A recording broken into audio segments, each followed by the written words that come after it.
Hi, I'm Tanya from Time and Space Solutions, and today I want to talk to you about courage. And the reason I want to talk about it is because I realize that when people come to me, before we even do my 5-step process of helping people establish their values and what's important to them, and then walk them through this process that really helps them declutter and organize their life and reconnect and realign and make the changes that they want to. Before any of that, I realized they need to have a lot of courage when they come to me because I'm a complete stranger and I'm going into their home and I'm literally seeing everything because our external worlds are a reflection of what's going on the inside. So I wanted to talk today about ways that you can cultivate this courage so that if there is something in your life that's you need to address, well, how do you do that? How do you face it? How do you get that courage to reach out and ask for help? The thing is, our society is just so inundated with ways that we can get distracted, and that takes us away from actually feeling and connecting within. And if we want to cultivate this courage, well, we need to go within and connect with our feelings and our emotions and those narratives and those stories and really look at, well, what's going on? And so often people think of distractions and a way to avoid and not feel and to numb ourselves. They think of things of like, drinking or smoking or doing drugs or maybe eating and binge watching Netflix. But it also looks like, control or perfectionism or even things like not taking responsibility for your actions and blaming others or not really even seeing the impact that your actions have on others. Those are other ways that we can numb. And what that does is that pushes everything away and it stops us from looking within and seeing, well, what's mine and what do I need to address? That takes courage and that takes vulnerability. So let's look at some ways that you can cultivate that courage so that we do, face it and also allow ourselves to be vulnerable. Because being vulnerable is not, I was about to say it's comfortable, but it's not. It's not a comfortable thing. However, it takes courage, and courage and vulnerability and trust are all connected. So the first thing to do if you want to cultivate that courage is to, one, take an inventory. Check in. What are your values, right? What's important to you? What is it that you're afraid of? And why is it that you're not facing it? Because if you don't face it, it actually grows.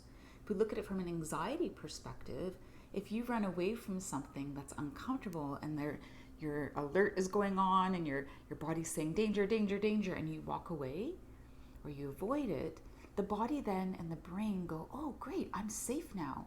So then anytime you're in that similar situation, the brain goes on even a higher alert because you didn't face that fear. So it's really important to take the time to go, okay, well, what is it that I'm afraid of? Why? Where does that come from? And then look at ways you can approach it differently this time around. And with that, I highly recommend getting support, whether that's from a coach, a therapist, a counselor, someone who's trained, who can walk you through a process to overcome that fear in a way that works for you and that is not going to, aggravate the situation, but rather help you move along to overcome it.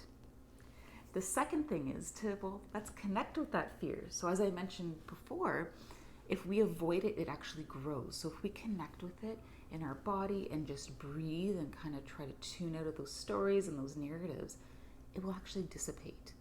And if you use the exposure technique, that is one way to help, relieve and diffuse that anxiety or that fear. And that's where you slowly and incrementally face the fear and you sit with it so that your body and your brain can go, oh, wait, I'm not going to die. Oh, wait, I am safe. Okay, wait, my fear was out of proportion to the situation. And then bit by bit, you can overcome that bigger fear. And the other thing to keep in mind is that it's really important to see this challenging situation as something positive. You're learning about yourself, you're overcoming something, and embrace it. Embrace that challenge and see it as an opportunity to grow. Because, that old saying, growing pains, well, it's said for a reason. It is a little bit painful, but then what it gives us is freedom and transformation. Because our fears can keep us locked, stuck, and just really unable to enjoy and live our life. The third one, which will help us move along, we first identified what that fear was. We did the inventory. We're starting to face it. We're starting to look at it and feel it. Well, now let's make more of a concrete plan.